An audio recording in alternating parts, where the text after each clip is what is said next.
Welcome to the Mound City Council meeting. It's Wednesday, May 15th, and it's 7 o'clock. Can we rise for the Pledge of Allegiance?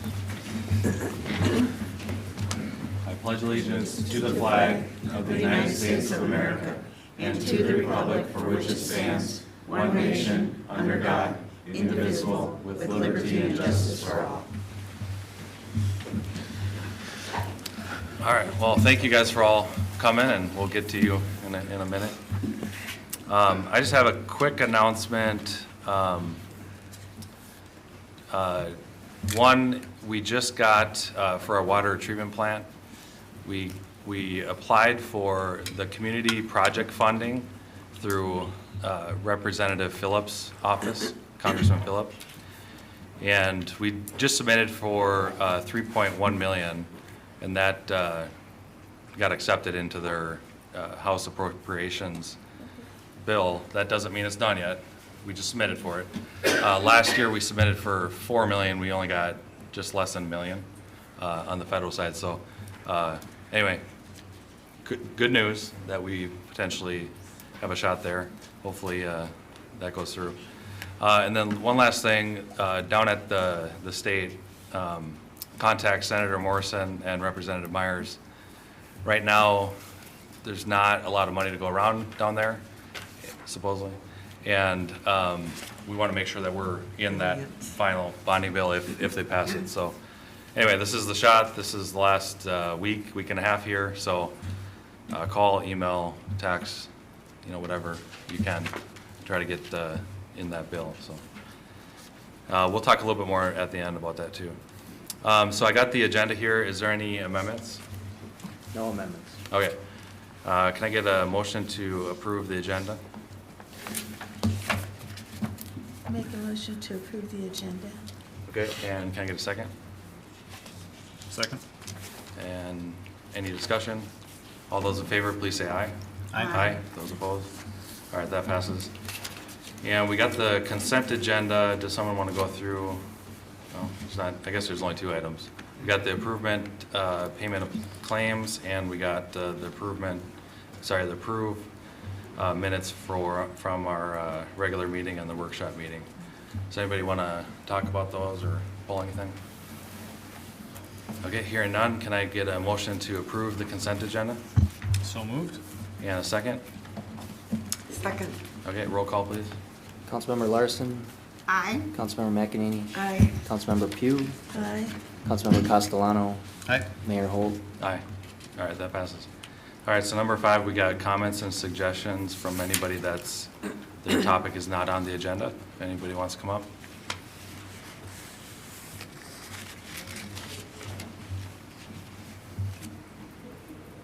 All right. Not hearing any, and I don't think, number 6, I don't think the Orono police are here yet. They are not. Okay, well, good. Then we get to go on to the fun stuff. All right, so we got West Tonka High School robotics team presentation. And I don't know if,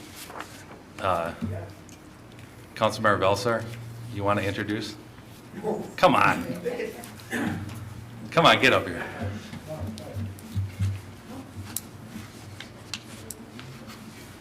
I have nothing to do with this team. I've been following them a little bit. I'm sorry, Phil Velser, 3232 Gladstone Lane.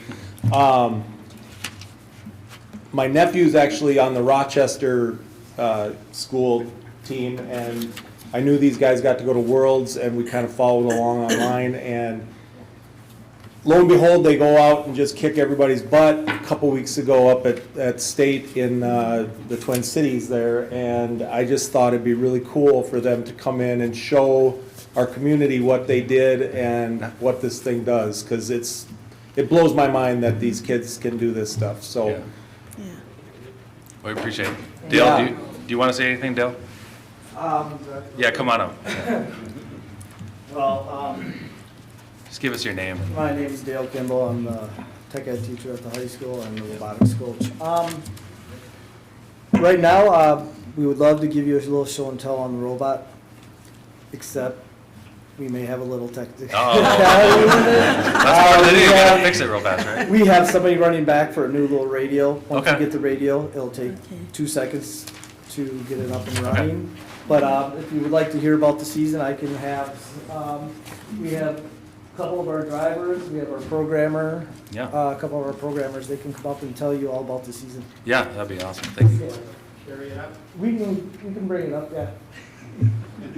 It's not that light, it's about 140 pound Oh my robot. gosh. So again, these guys won state for the robotics team, so. Correct. We won, we won the regionals in Duluth, Yeah, made it to Worlds. We Yep. took 22nd out of 75 in the district there, or the section there, and then qualification was first, and then we won it. But I'll let them tell you about all the highlights of the year. cool. Yeah, come up and give us your name and tell us something.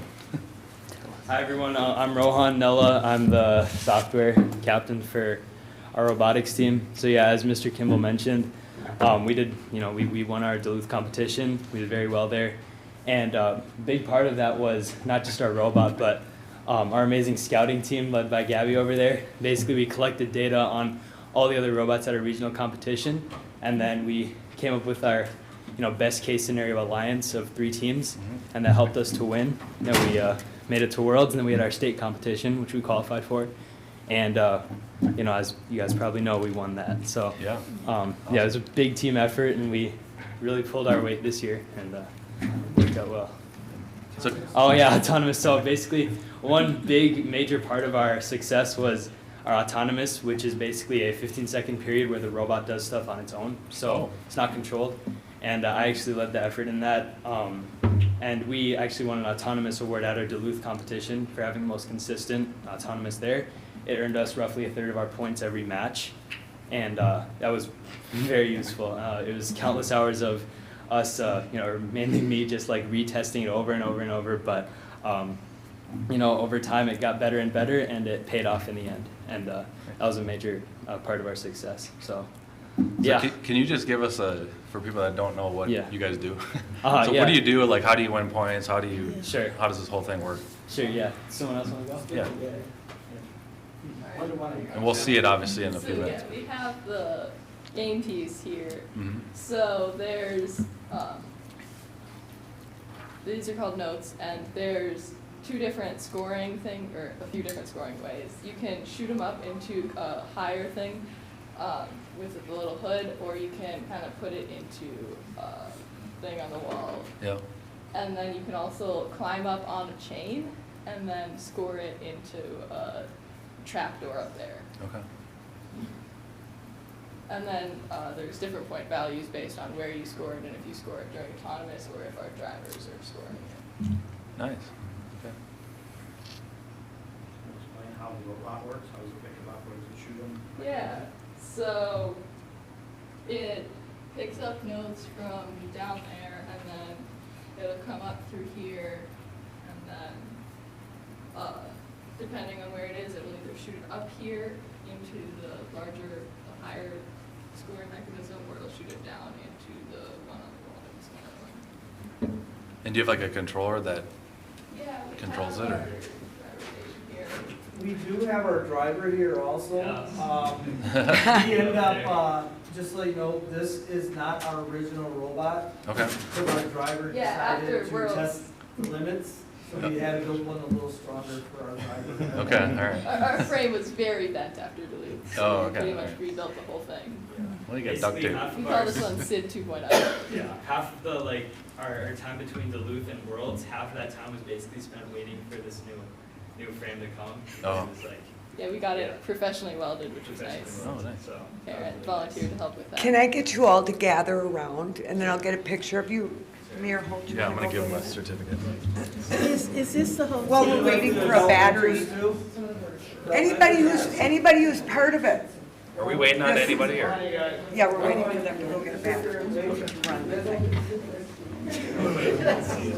Oh.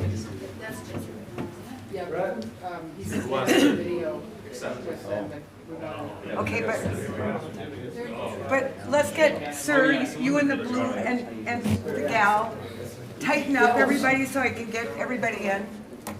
And then the gal in the red hair. Yeah, do you want to come in front? Yeah, that's okay. Perfect. You're okay to stand. Oh, I am? Yeah, just tighten up. Yeah, this is great. Oh, thanks, boss. Make sure I see everybody. Do you want to come in front a little? Sir, you're a coach? I think you're the coach? Yeah. Why don't you come in front a little? Okay, all right. Any other council members? Okay, smile, everybody.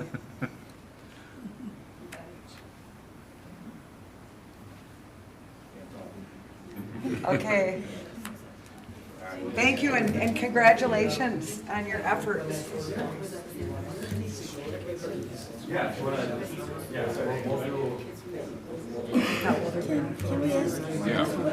let's get the picture. Well, everybody's so weak because if they sit, Yeah, just have to listen to exactly. you guys.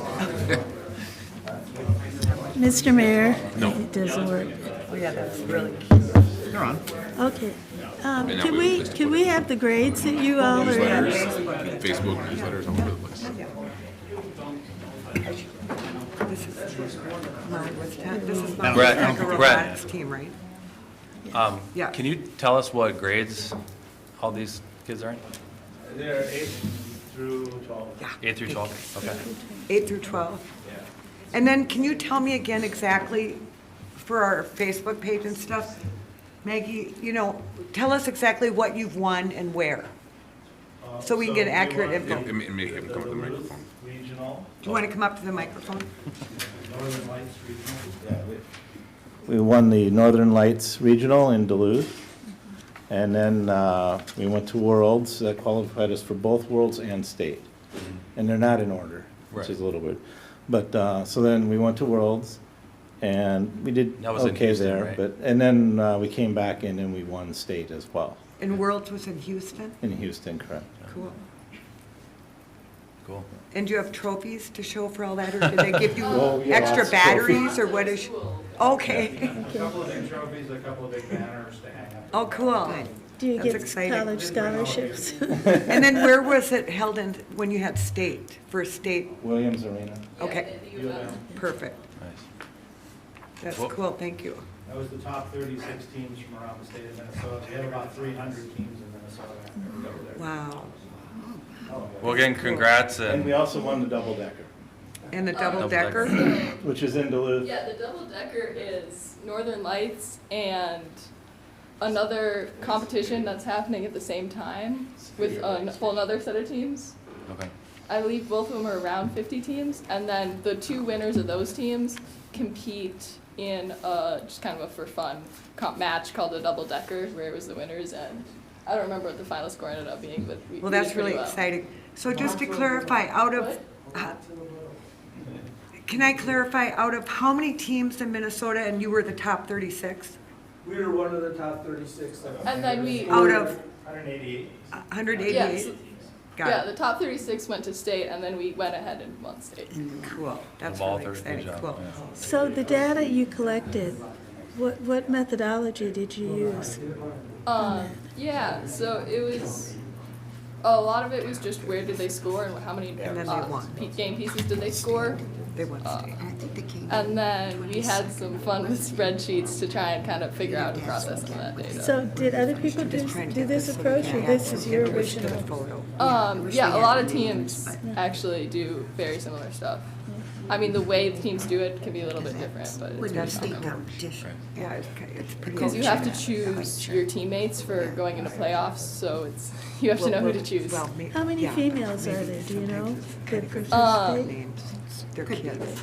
I think But we'll- there's You know, it's the Mound was 10. 4 other student females on the team. Okay. What about across the board in the state? Are there a lot of females? State, I don't. You didn't see them? That's okay. I see a light on. Oh yeah, and then it's not technically. Is it? Okay. Yeah, so we are also third in the world for the end game. So that's the component with the chain where we have to climb up. So we were the first team ever to do what's called scoring in the trap, but there's 3 traps, and we were the first team ever to do the triple trap. That's awesome. Third in the world at the end of the season. You were third in the world? Yeah, And, at Endgame. okay, So there's Top. 2,474 teams in the world, and we were 116. Maggie, are you getting all this? I'm feeling like we should give you Maggie's email and you can send her a recap so we Yeah, can that'd be give good. accurate info. Yeah, it'll be, we'll get it running in a We have lots on YouTube. Yeah. If someone wants to, if you guys are able to, you can pull up a video of us. We have like a whole YouTube channel. Okay. I can be. What inspired you all to do this? What inspired you to get into robotics? Too much winning. Keep track of. You're gonna be sick It of seemed winning. fun. It's fun? Yeah. Well, I see a light on. Does that mean it's good to It's go? on. We're good. All right, go ahead. Right now, we're gonna run it with the cable in here, usually we don't That's, have the cable. yeah, that's fine. So if anything went wrong, something Okay. Paul, you make it hit. I just might.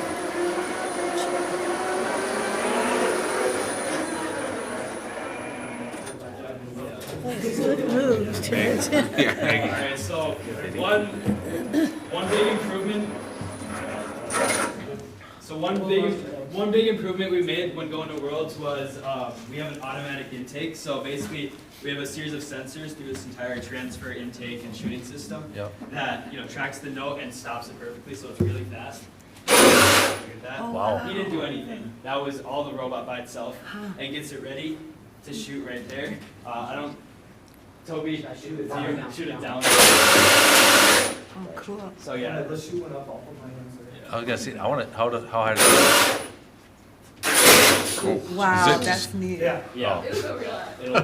that's why we put our hands there, to some lights. The target opening is about 7 feet off the ground for that upper shot. Oh, wow. So the robot's got to stay about 4 feet out in front of it and then shoot up into that overhanging opening. The lower target's only about 2 feet off the ground, and so it's basically a vertical hole in a wall. If you imagine a little square hole in this wall about 2 feet off the ground, we have to roll up to that and slide it down into that vertical opening. It's narrow and it's tall, so you've got to drop it in that. The real challenge is what Gabby was talking about with the climbing at the end. There's hooks on here. I don't know if you can move the hooks. Look where they're. Oh, Okay, yep, those are meant to catch a loop of chain. okay. The whole robot is gonna lift itself up on the chain. There's another vertical opening 4.5 feet off the ground. The robots are only allowed to be 4 feet tall. So you have to climb up in order to reach that and drop that orange ring down in another vertical opening that has a little trapdoor on it, so they call it the trap, because of that trapdoor mechanism. And that's what nobody, or very few people in the world could do well. And we actually had the right recipe of stuff, and we're very quick and efficient at it. I wish we had a whole setup here of the videos we'll show you. Right. Much more impressive than when it just sits. Well, that's, yeah. That's We can send neat. you the links, you can look at it. Yeah, please. That'd So be neat. much, so much out there. Yeah, send Have it, fun here. you got my email. Yeah. Yeah, send it. How many seniors are on your We team? have 10 seniors out of 41. So, And are they all going on to further their experience with robotics in school, or? a Some few. computer science, some material Uh-huh. science, mechanical engineering, there's a whole host. Cool. Some video game design. Kind of related, joysticks and Yeah. robots. So how did you pick him as driver?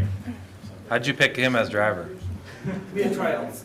Trials, oh, so you won the But trial. During the trials, we didn't realize how strong we had to build a robot, because what helped us is our driver was not afraid of anything. If it was in his way, he was taking it on. Right, Yeah. nice. Even the game pieces that weren't supposed to move, I think, rattled a little.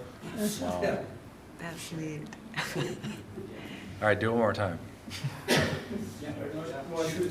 What a fun, what a fun driver. Hold on here, just drive forward. over there. Go pick it up. Yeah, go pick it up. Without hitting anything, right?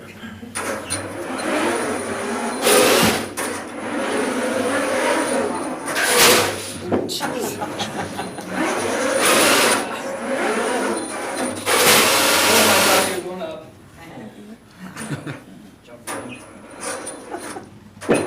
Yeah.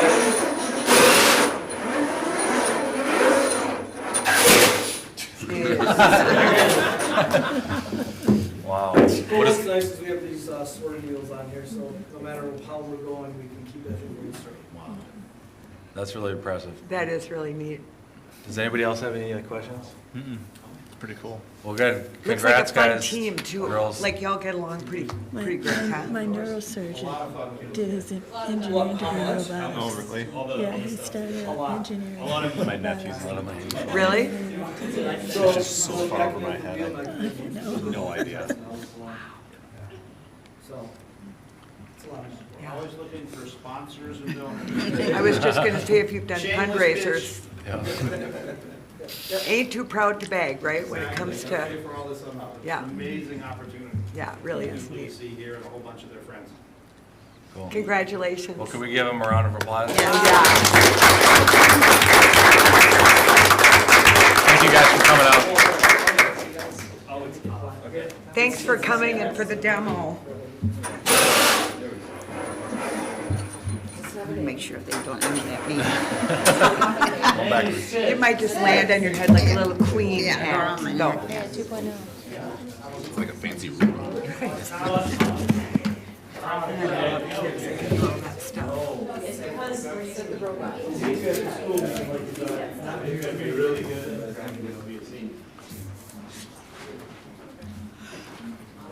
Yeah, thank you.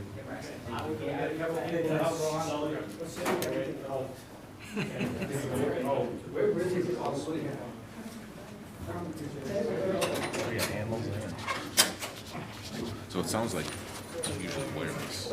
Oh, yeah. Yeah, okay. Will you drive that out to your car or carry it? No, carry it. Take it all apart. Thanks, team. Thank you. Bye-bye. It's cool. Yeah, that's cool. Do you want me to? Yeah, let's just see if you're. You don't need to. Do we want to turn the lights down a little? All right, number 8, we got a council introduction. The presentation and concept plan from Jeff Green for the property at 6639 Bartlett Boulevard. All right. Hey, Rita. Good evening, Mayor, members of the council, members of the public. I'm Rita Trapp, the city's planning consultant. I'm just going to do a brief introduction to make sure everybody kind of has a framework of what we're looking at this evening. As established in your city policy regarding development application review, we do have a council introduction tonight. There's a proposed concept plan for what is called Halstead Estates. It's a property at 6639 Bartlett Boulevard in Mound. That property is located at the western edge of the city on Bartlett Boulevard. The project, Halstead Estates, is actually a project that extends across Mound and Minnetrista. The portion of the project that's in Mound is about 1.66 acres in size. The applicant is proposing on just the Mound parcel, an 8-unit row house, 2 duplex buildings, and 1 single-family home. That would be a total of 13 units. If you include the Minnetrista component, that is an additional 3 duplex buildings and 20 single-family homes. The project has been in front of Minnetrista City Council for some preliminary discussions. Tom Goodrum from Moore Engineering is actually who's here this evening, and he will provide the council introduction. As you all know, this is a way of having you learn about a proposed project at the concept stage. Staff has not done a review and does not have any specific comments about how this fits with the city code. This is an opportunity for you to hear about the project, provide comments, ask questions, provide feedback. You have also established in this policy that the public is notified, and we did send out a letter to surrounding property owners so that they are aware of this concept introduction, and there may be neighbors here that are interested in making some comments or having their questions answered about it as well. So with that, I will turn it over to Mr. Goodrum from Moore Engineering to walk through the concept, answer any questions that you may have, and we'll get the concept itself up for you to take a look at.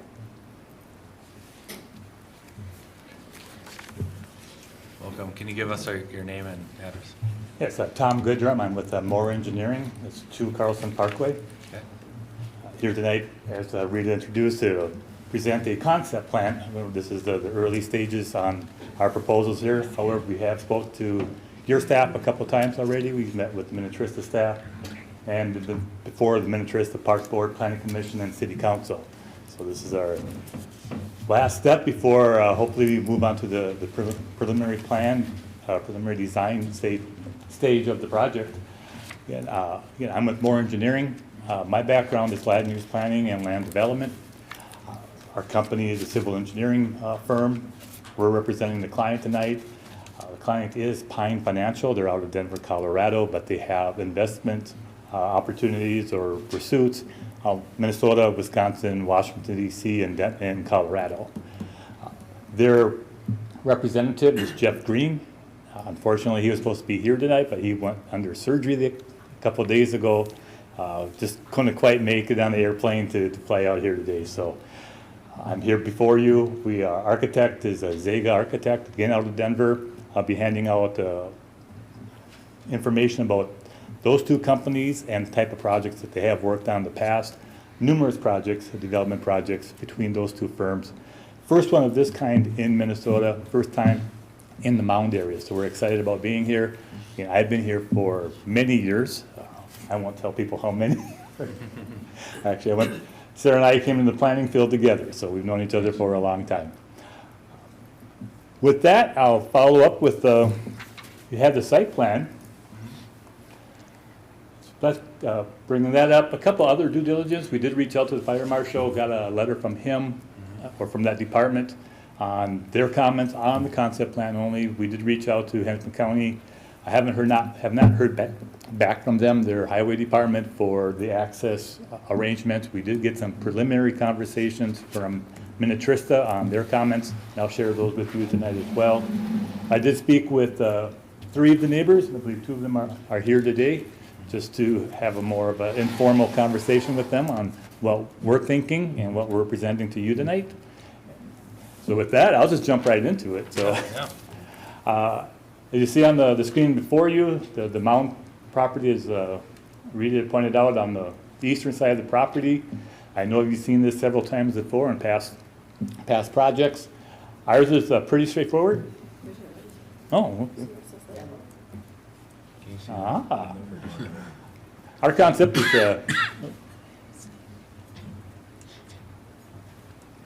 So I just wanted to make sure if we didn't need to dim the lights okay. more. Sorry. With the 8 row townhomes, row homes along this side of the property, you come in, a new access coming along the eastern side of the property. 8 row homes here taking advantage of the topography, views coming off over to the west. We wanted to split it up with a couple of duplexes down in this end, so I have a little break up within the townhomes and that along this corridor. We do have a pretty significant slope here, maybe considered a bluff. We got to go through that determination process. And we are showing a single-family residential home at this end, along with a duplex as well. The reason that we have 3 of them there is I think our architect looked at the plans, and the shoreline tiering process shows that 3 units might be possible down there. His concept, we're going to kind of throw everything on the wall and see what people like, what people don't like. So we do have it with a duplex and a single-family residence, just to get some ideas of how we should approach this area. We do have utilities coming across there, so we know we have to take care of make that available, and of course House Fitton Road existing that comes down here serving these properties to the south. A couple of things that we've pointed out early that made comments on is, first of all, that this is not a beach house, it's a single-family home. The second point that people pointed out, that we do have a significant slope here. We're not going to get a road down that slope without some very significant grading. The idea here is to dedicate right away, but actually it might become more of a driveway coming down that, or be served access from this side. We still looking on the engineering. We're going to be moving a lot of dirt in this process. The overall theme of this project is to create the whole thing as an independent neighborhood. We are trying to avoid connecting with existing neighborhoods here and in here. The reason is we see them all as unique. We see our piece of property very unique. We have a significant amount of trees in our topography. We have the lake homes are down here with their very unique type of character neighborhood. Of over here have their very unique. So our attempt is to create everything as its own neighborhood, and then including this as part of that neighborhood as well.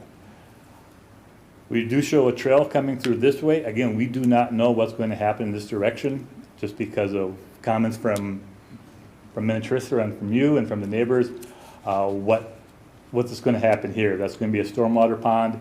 We will not have a community beach or a area down this area. It will be just for the single-family residents down this lakeside here.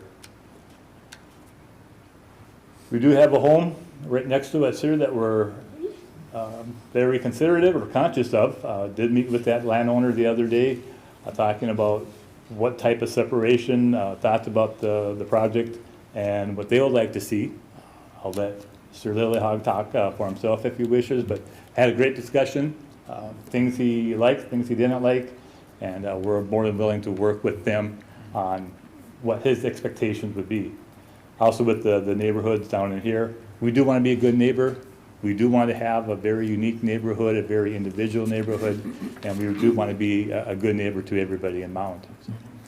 With that, I'll be open up for discussion. Okay, does council have any questions?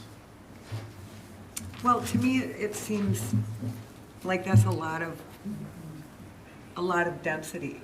You know, like, is all of this going to be for sale, or are the row houses for rent? What is it for sale properties? It's going to be for sale, so it's going to be market rate plus type development. They will be for sale. That decision to be made. Again, it's going to be based on what we hear from the communities, what they want to see. The density on there, we understand it's 7 to 12 units an acre for what the city allows in here. At concept, we're at that 13, 14. That's as much as you could get in on that site. Again, we're looking at it as a concept plan, knowing that we have a lot of variables that come with it. We have open space that we have to provide for, turnarounds we have to provide for, setbacks we have to provide for.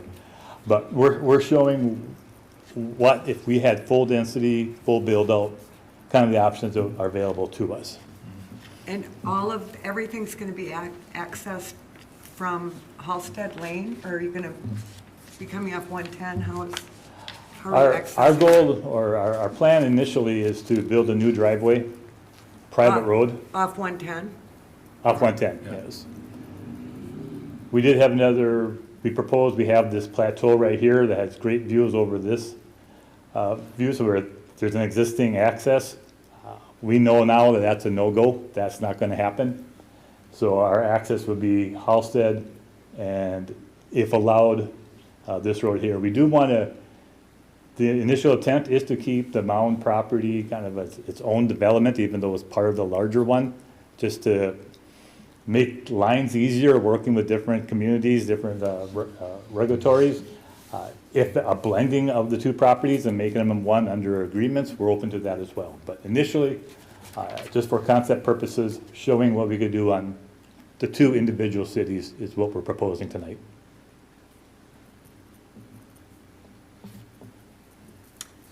Any other questions?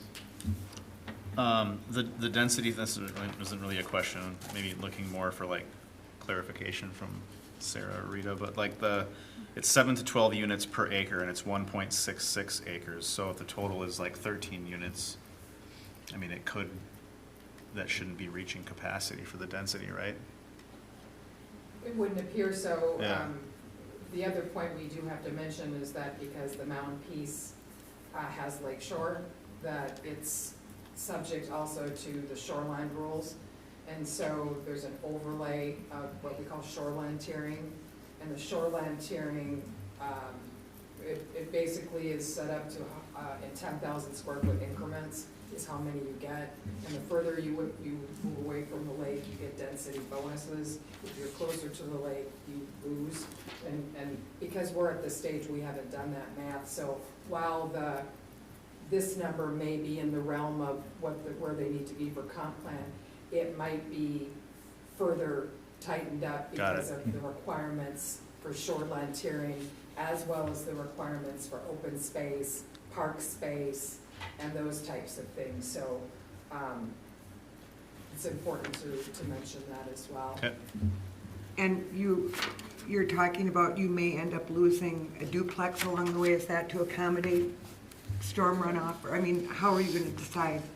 Exactly. Once we get further details, what can we fit down there? What we've heard from neighbors and from other communities is having single family down here is the preferred at this time. Again, we're showing a duplex just because of, we gotta make it market available if that's an option. We are dealing with a slope, possibly bluff, depending how it's defined. So that's gonna restrict some development on the slower end. So it's gonna be, it's tight down there, and having 3 units down there is gonna be tough to do. And honestly, I don't think it's gonna work out. But again, we're showing what, hopefully we can do at a concept level and start peeling away what needs to be peeled away. So you said, right now, they could be rentals or it could be sold Yeah, right now, we're looking at for sale. for sale. That's our goal, our intent. Okay. Unless we get direction some other way or some market direction shows us some other options. But from what I heard from my clients is that they're looking at that for sale type unit. And they did hand Maggie some information. Yep, there's I think there's 5 sheets in there or packages, just to give some examples of the type of development that our team has developed before. Okay. How did Colorado company discover this property in Mound? They have relationships in Minnesota, family relationships and business relationships, so they've been working in Minnesota throughout the years. Again, we're one of their 4 cities that they focus on. And so, yeah, it's family and business. Pine Financial ended up owning the property because the last development, Serenity Hills, imploded, and and Pine had provided some mezzanine financing, so they got the property. Thank you, that's kind of where I was going with, how'd you end up here? So that's great. Yes, there's a relationship with Yeah. the previous property owner. Okay. And it's not gonna be an HOA, it'll all be individual owner? Well, with the townhouse units, probably in the HOA, just For the- because of their, Yeah, we don't know on the Minnetrista side how that will come out. Probably HOA because they do have water requirements where you have to have irrigated water through ponding, and there's a number of different city rules and requirements that kind of leans toward HOA type development. Jesse, can you pull up, do you have your PDF on the agenda? Yeah. Page 67, 64? Yeah, that one. Easier to see. Well, yeah, it seems a little crisper. Of course, mine's flipped the other way, but it's just less messy, I guess. was Sarah, at one point, was all of that the old, Trailer park. Trailer park, Yeah. all of it between Minnetrista and Mound? Yep. Yeah, that's been empty a long time. So remember, this is concept, this is what we decided to do to kind of give feedback, so we don't steer them down the wrong road and waste their time. So does anybody have any suggestions or thoughts on what this would look like? And then I'll let, if anybody wants to come up and talk too. Thank you. Or do you want to hear from them first? I mean, I think it's a good start. I think it's a lot, but, with finessing, I'm sure if the neighborhood is comfortable with it, that's what we need to hear from you, so. Well, why don't we hear from them? Do you want to sit down for a minute? Sure. And then we'll have you come back up. Thank you. Can you give us your name and address? My name is B.J. Johnson. I live at 6655 Halsted Avenue, Okay. directly across the street. So, Across the main street? oh, Oh, that street. Oh, I'm right there, and that's Halsted Avenue. Right. Now, you're a civil engineer, and I bet we're involved in the drawings. What's the elevation change between here and here? Roughly 30 feet. And what is the slope? We did have to do a slope calculation. It's steep. It's real steep. That's the easy answer, guys. I've lived here since 1997. We have had at least 4, probably 5 redevelopment proposals come through. Every single one of them included rebuilding Halsted Avenue. It's a terrible street. It's below width, and it's patched. It's patch upon patch upon patch, and I think I'm the only person that lives on a dirt road in Mound. I mean, I'm probably wrong, but from the. So are you in Mound or are you in? I'm in Mound, and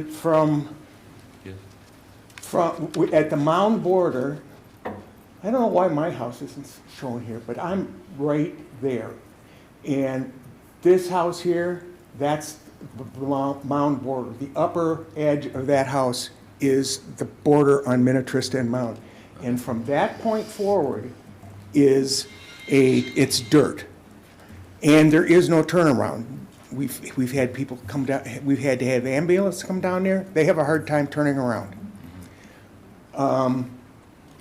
For the whole time I've lived here, every time anybody has brought any request for do something about this road, the answer has always been from both Mound and Minnetrista, oh, it's gonna get redeveloped, and when they redevelop it, they're gonna fix the road.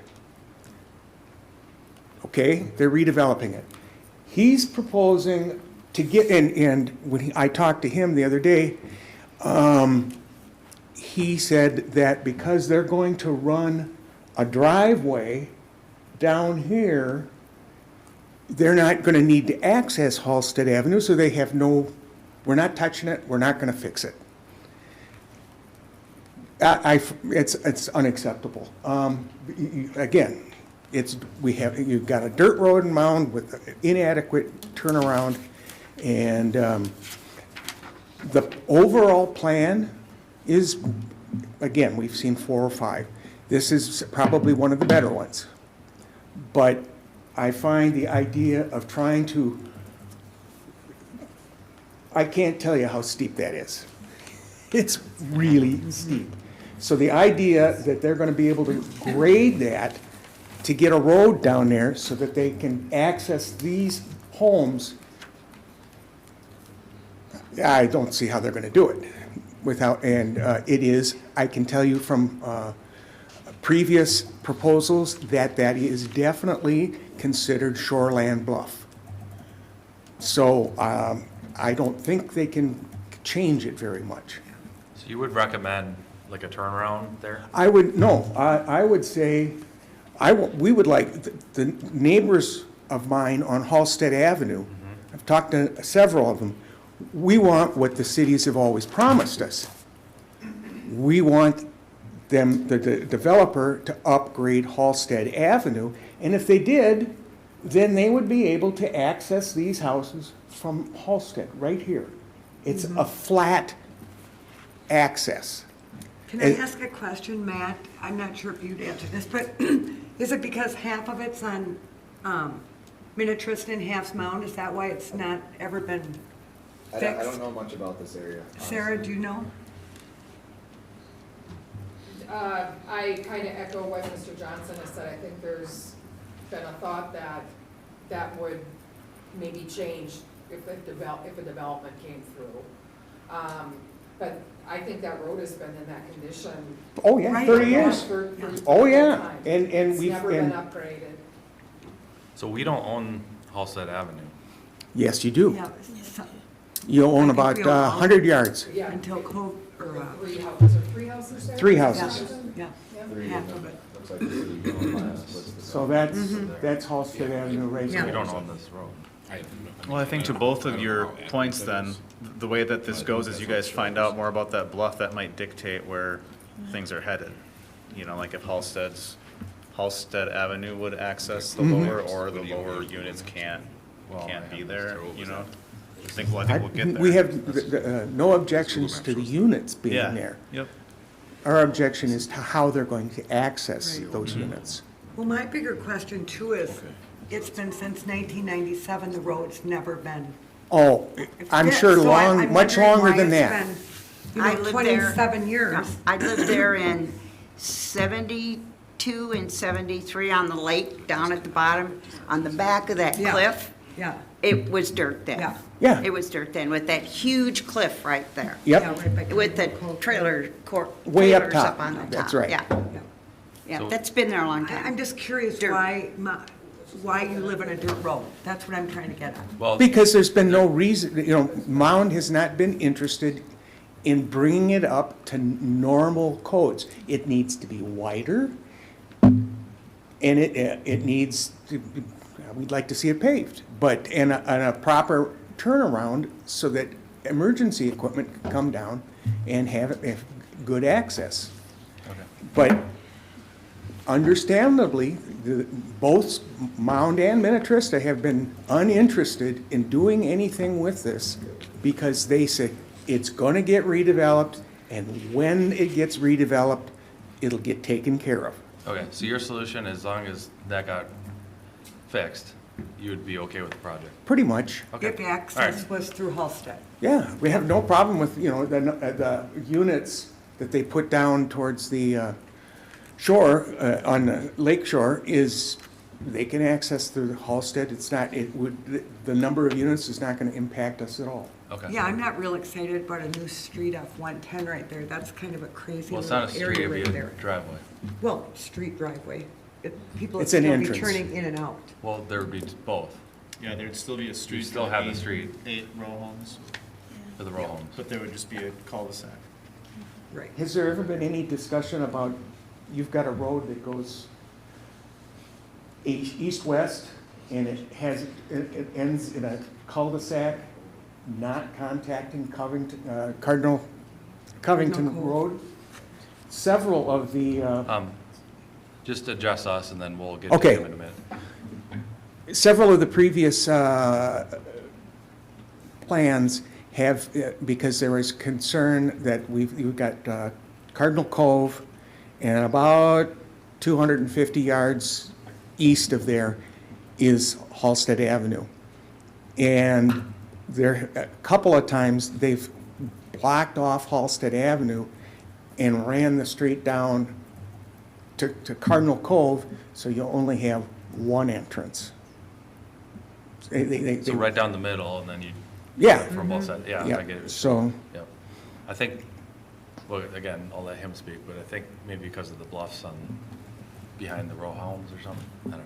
Yeah. Okay, we'll let him talk, but. Yep. Any Yep. other suggestions? No, that's pretty much, one question.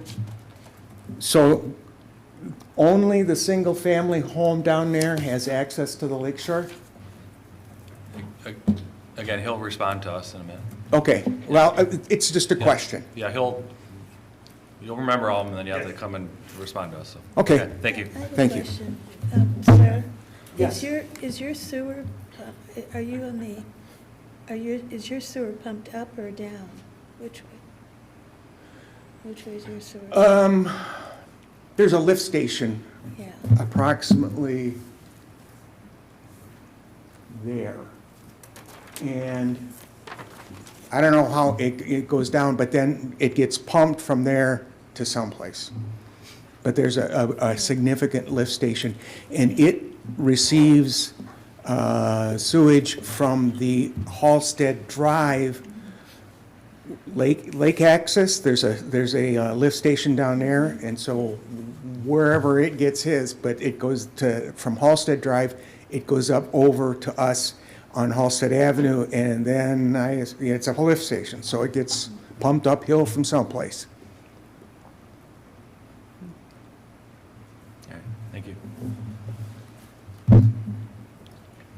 All right, if anybody else wants to come up.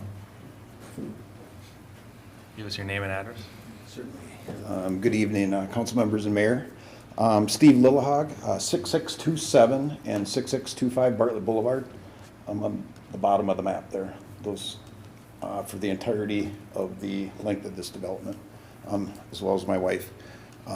So thank you for tonight. I sat in these chairs for 20 years, so I'm very familiar with this process. Been involved with developments like this, thousands of acres, and probably up to close to 100 miles of roadway. So, and I moved into this property in 2018, is that right? So when I moved in, I thought Serenity Hills was coming. And I knew that, and I was okay with that. I love it the way it is right now. There's a fox den right next door, and there's a lot of nature there, and we love it. But they have the right to develop it. So what my wife and I want to do is to try to point some things out to make it better for the neighborhood. I've known Tom for 20 years on that side of the fence. So we had a good conversation. But a few things. So the zoning and land use part of it, you know, the spirit of the land use part of it was to have this a little higher density. But Minnetrista seemingly has lost that spirit. It's like we have a little higher density, but they have, I think it was a couple of duplexes. So it's not necessarily a matching neighborhood anymore. So I would challenge the council to really think about that. With that density part, usually with the higher density you have, I don't know if this would be a planned unit development or whatever, but you have some trade-offs with the higher density. This is an extremely tough spot to have a good, fruitful, high-density type of development. It's unconnected, period. You can't get anywhere from that higher density on sidewalks, so it's a challenge. If the county and the city and the development were to want to put in a trail, including along the highway in front of my property, I would support that. I would dedicate right away or easement for that, whatever is needed. So I would support that, trying to make it connective, but I'm just one little piece of the pie. It's an extremely difficult corridor. So connectivity and those type of amenities are non-existent. You can't get to a playground here unless you walk out on the highway down into Minnetrista. So it's tough to support a development like that. The driveway, I don't want to be too iterative, but that wouldn't be a city street. It'd be like 25 to 30 foot wide at most, and we don't typically Mound, we don't own city streets and maintain them like that, so it'd be most likely a private drive. And my driveway, getting down to the lower, it's a gravel driveway. It's steep, but on the high part I'm lower, and on the low part I'm higher. And I have a steep driveway. This driveway would be twice as steep. It's not feasible to put a driveway in to connect the lower part without digging up probably half of my yard. I don't know for sure. If there's a pointer on here, laser. So Halstead Drive, this is the city this is the city limit line, and Halstead Drive is actually not shown on here. The utilities and water main come underneath and across these duplexes and across my yard and serve us over here. So these duplexes just simply won't work there. There's city utilities under there, so that's not really feasible at all to get, you know, more than one unit to the south of those utilities. I would ask, much that was said earlier, it is an emergency issue in this area. Our emergency services don't know how to get to this area, and I had a fire down here.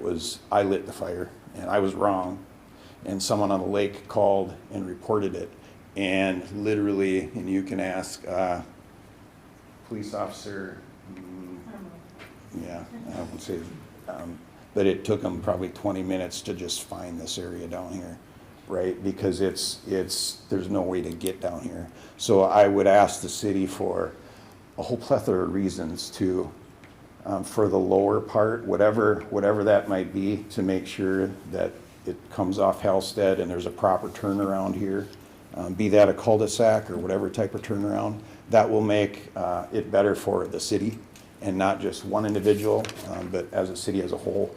I would ask, this is a Minnetrista thing, but putting double stacked roads. This house has no front yard or no backyard. It's roads on every side of these two houses here.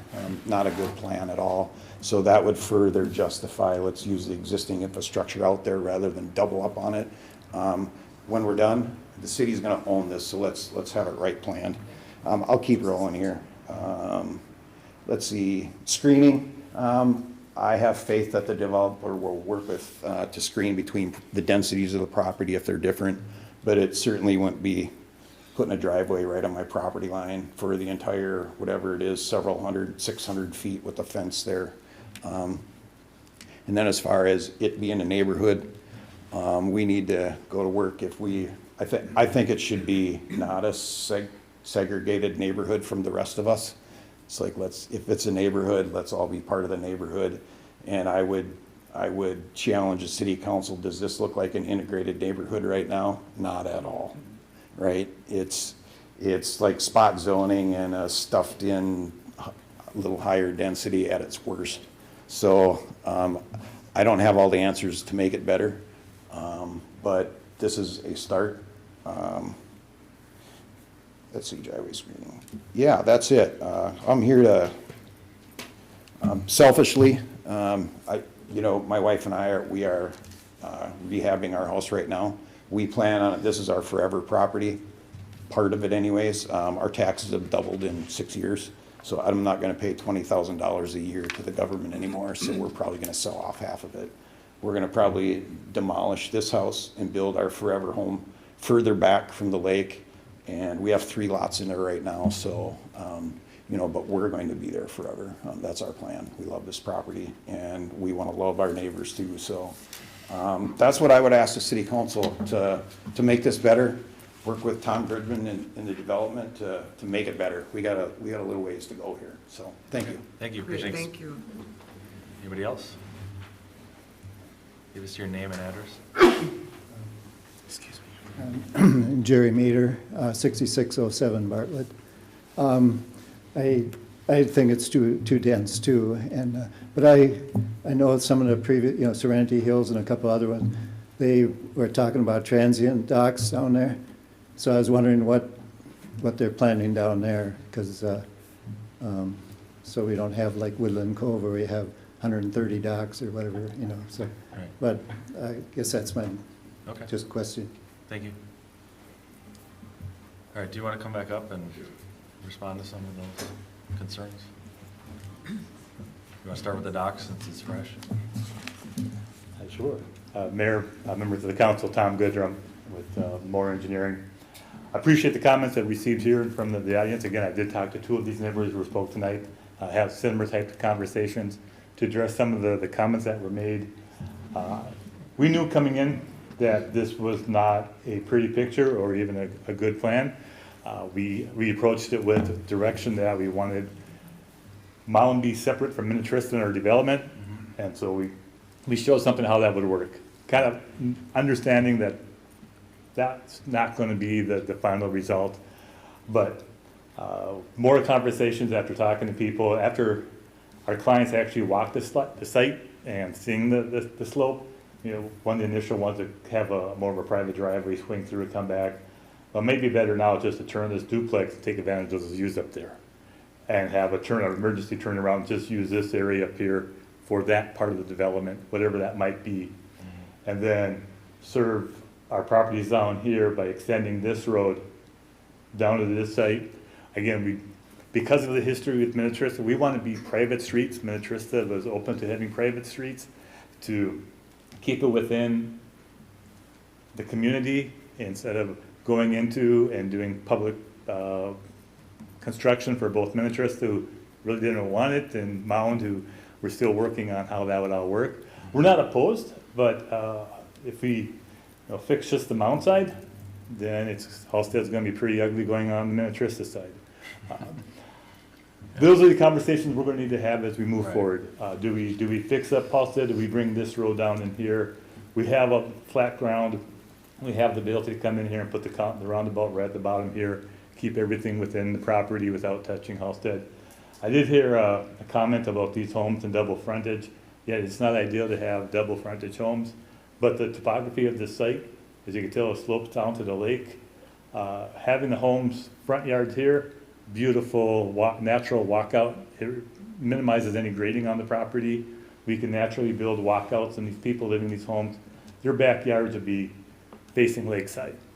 And so even though there'd be a road there, 3 houses, again, a very nice neighborhood. It'll fit in there nicely. It's not poor views for us, and hopefully not poor views from there. Definitely, be cleaned up and be identifiable different neighborhood. You can answer those two. Again, with Minnetrista, if you had the phone map back up, talking about Cove, what we heard from the city of Minnetrista is that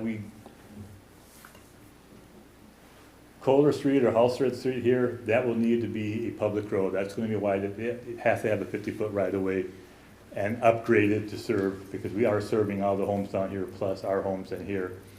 The mayor, her comments was also the street that we have coming over the Cove. We weren't showing it as being attached. Again, we like the separation of neighborhoods. We were showing an emergency access route between the two, so we could get emergency vehicles in. Her suggestion was to open that up so there is public connection between those two. So we are looking at combining there. Again, these are the concept plans. These are what we've been hearing from neighbors and from other communities. I think I hit again with what's happening down here, last conversations, it is a single family home. Now, I did see a 2000 plan that had 2 single family homes, split this in half. We weren't talking that at this time. It was just a single family, no common area down by the lake. So there won't be no docks for No, this it'd whole be road? just a dock for a single family Just for home. that one person? Okay. Steve is correct, or Mr. Lillehog, with this duplex here, with the utilities and the slopes. Again, we place it there to show what 3 units would look like by the lake. Okay. We're not comfortable or even confident or even sure even want anything up in that area. Right. It's here for a concept, for discussion and direction from you and your staff. So what about, you got beautiful brand new homes on the Minnetrista side and then row townhomes on the Mound side? Again, Why can't you do single family I don't know if homes? those pictures came through there, but there are the Zaga architecture. They've done their. I'm not saying there's anything wrong with them, I'm just saying. Oh, just, why we're can't- trying to meet density requirements. That, this is medium density, 7 to 12 units an acre. Yeah. Direction was to keep those densities and that development single to Mound, not combining the 2 properties into a single development, even though they'll be next to each other. If it ends out to be a single development, if we flatten out this area and feather things all together, we're open to that too. But, So if you did individual single-family homes in that area, and I'm talking probably pretty nice homes, just like the ones right there in Minnetrista that you're gonna build, how many can you get in there instead of? we have not looked at that at Okay. this time. I would highly look at doing that. You mean just extending the? I would map, I mean, yeah, we're 2 different cities, 2 different things, but you're right next to it. You're doing this random thing right there. I mean, he's kind of right. I mean, you got a development here, you got row townhomes, and then you got, it's not walkable. I mean, if anybody's walked on that street, I mean, I'm not opposed to it. It's a Mount Ducky look. Yeah, it's not, again, if it was at a different spot, maybe more downtown, I think I'd be a little, and I'm not against it yet, but I'm just saying, But we I understand. think, remember this first concept thing? Yep. I think if you could squeeze in, not squeeze in, but if you could do similar to what you're doing on the Minnetrista side, on our side, and do very, very nice, expensive homes, I think everybody will be happy. We'd be open to it. We're following the zoning and the comprehensive planning of both Yep. cities. Yep. And at that time, at the current land use plan, single-family homes do not meet the density requirements that the city's guided us for. So it'll be a re-guiding and a rezoning for the city if you want to go down that, if we go down that path. But Okay, can I put a pause on it? Am I wrong on what I'm saying here, Rita? How many Well- houses could we get in there, you think? I think that, I think the biggest message that Mr. Goodman's trying to get across is right now, because of how it's been historically guided, it's guided for medium density, which is 7 to 12 units an acre. Right. So if you were going to look at single-family homes, then we would have to have a re-guiding, which would need to go through a comprehensive plan amendment process. Like So- all what we did last year? Yes. Yeah. Except for, I mean, it's slightly different in the fact that it's an actual map change versus last time we did mostly text changes. So it's something you can certainly do, but that's why there's still that's why he keeps coming back to, we're doing what you said that's in our comprehensive plan. And that guidance is related to the original Serenity concept back however many years ago. All of that land was guided in order to facilitate that to happen. I don't know what the process was, because at the time, I believe Trista and Mound were the same in order to do that project, and somehow ours still is, and theirs must have changed, but we don't have that information. So it is something you could look at, but I think that the developer may want more direction before they develop a whole plan set on that concept, because that'll involve an actual comprehensive change and an actual rezoning of that piece of property in order to do that. If we said go today on that, how long would that take? It's still going to be a number of months process, because you need to have a public hearing at the Planning Commission. You all need to see it. It needs to go to the Metropolitan Council. It's a slightly different change than the one we did before, but it still will have, Minnetrista is going to need to receive comment and have the opportunity to weigh in on it. They would, even though it's ours? Well, because it's generally we use the 350 feet. Oh, similar, and especially since it's on the border. Okay. Obviously, they know about the project, but that is something that would take some time to go through the process. And that's something that they can request, or you can request. It can come from either way. It's the same amount of effort going through the process. So with the, how many row homes you got there, how many actual single families could we get in there if we did changes? That would be based on, so the single family guidance is 1 to 6 units per acre. And so that would drop the number of units you would need to have in order to make that work. So it's what, 1.66, so 7-ish? So you could with no math and no calculator in my hand. Potentially get 6, 7, 8 homes, single family homes, instead of The duplex. But the difference is, I'd have to look at the comp plan in front of me, but I would assume the row house is a different concept at that point too. I don't know off the top of my head. We'd have to look on whether row houses are listed as the type of land use that's allowed in the single family guidance, which I can certainly bring up now if I sat down and looked at it. But there's a number of things that have to be looked at. Okay. Does that answer? I think it kind of answers my question. So you're saying kind of like, if I'm looking at this right, where that road is, on the Minnetrista side, there's the houses, and then kind of just continue This it one? around, yeah, and just have like, I don't know, 3, like, single resident 1, lots. 2, 3, 4, Yeah. maybe one down there and one by the lake or 2 by the lake. Yeah. I mean, maybe you get, One less house or something. you're gonna get less We'd get a couple, duplex, 'cause you'd get but rid you're of also gonna get duplex, double the too. price or more. Well, it would look I more, don't know the financials behind it. Right. Because more units at lesser prices may equal be better than lesser units at higher prices. There's a break point in the market or Right. financing where that works. Well, I guess guess, better optics, I mean, like you said, looking at it like it's a continuous neighborhood. for myself anyway, and it sounds like some of us are agreeing that a single family approach would be better. If you think that's doable, maybe there's other options too, but I'd really like to see something done. That's for sure. But we also want to make sure it's the right thing, because it's going to be there forever, so. Are you open to that idea? I'll bring it back to, again, Okay. it's gonna be a numbers Yeah, game. yeah, We sure. have to make it pencil out financially. If it's losing a couple of the row homes and breaking them up to more, maybe duplexes or threeplexes, and then having more space in between them, so you don't have a row of 8 houses right next to each other, that might be something that we take a look at, or a compromise between the two, if the dollars, if we need something in a little more higher density for dollar or market value. So I think what I'm hearing is even maybe putting, let's not call it duplex, like a twin home, like a side-by-side, right? So a very nice kind of twin home or town home, right? That can almost mirror what they're doing over there and mirror the other side of the neighborhood. you know, you still probably Are get, you looking for more high-end rather than that's what the I'm row saying, house? yeah. I Okay. mean, look at I the just- strip Or down just the more road. consistent. So right here Right. is a, More like No, I matching. just wanted him to clarify. Yeah, I want because higher end, yeah. Yeah, Yes, okay. is what I'm trying to say. That helps a lot. so we have twin homes right over here. A series of 3 of them along Okay, Bartlett or County Road 10. So moving, so if you want conformity. you have twin homes that you're gonna build, Yeah, these Yeah. are, we were proposing these on the Minnetrista side. twin homes, okay. Yep, twin homes are there.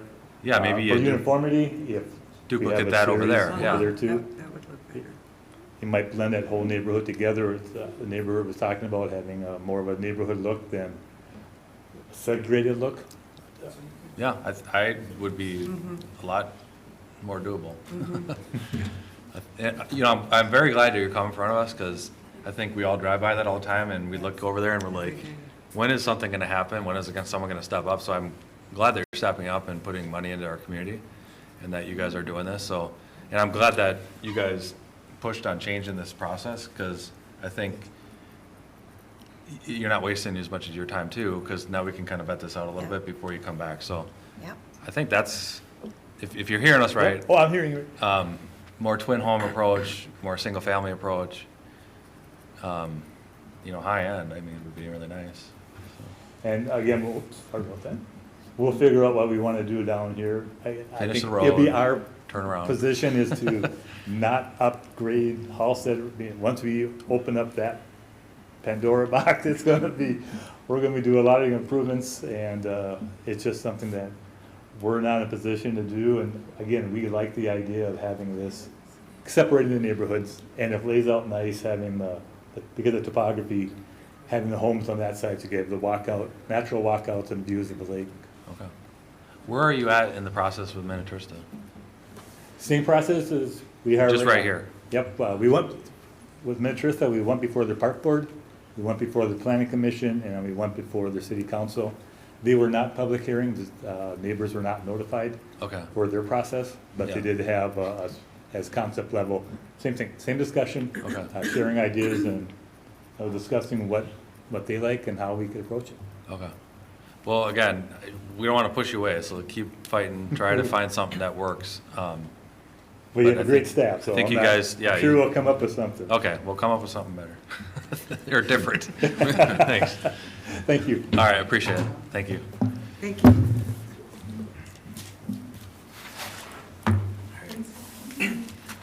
Okay, number 9, we got 2024 crack repair and seal coating.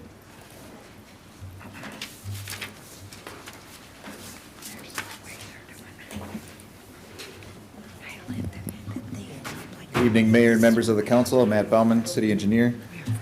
So part of the annual street maintenance projects that we work on, we put 2 projects out for quotes. So the first one is a crack sealing project. So the area this year will be the 2013 street reconstruction area, so that's the southeast portion of the Island Park. We received 4 quotes. They range, as you can see, up there from $22,575 to $61,860. MP Asphalt Maintenance was the low quote, and they've done successful work in the city recently. That I believe they did last year's project as well, so we have a resolution, we're recommending award to them. Okay. Does council have any questions? All right, we'll take a motion for this if someone wants to do it.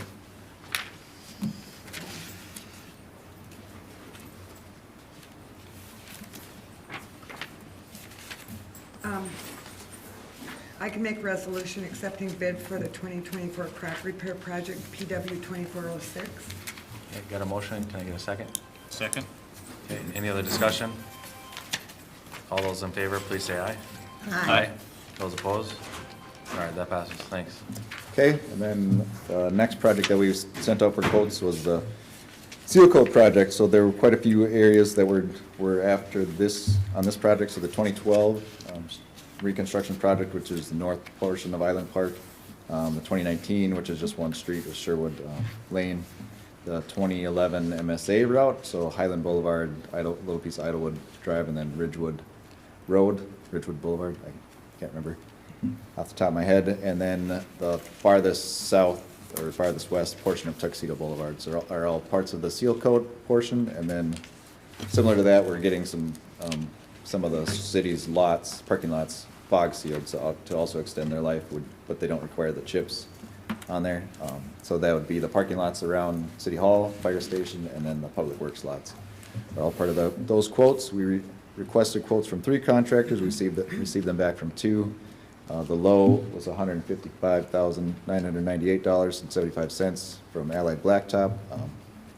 The high was just over $200,000. So we are recommending award to Allied Blacktop for the Seal Coat, 2024 Seal Coat project. Okay. Does then council have any questions for him? May I ask what fog sealing is? So it's just the black. It's just- the black coating. There's no small rock chips that go on Okay. it. So the reason we do the chip sealing is that you put the chips on there, you can drive over it basically right afterwards. It doesn't, the chips drive in, they kind of help add some friction back to it. The fog sealing doesn't do that, but it does a similar, extends the life of the surface, and that's what. But you can't drive on it right away? Yeah, so you gotta stay off of it for 4 hours. So parking lots Okay. are work pretty well for that. Got it. Thank you. Okay. Any other questions?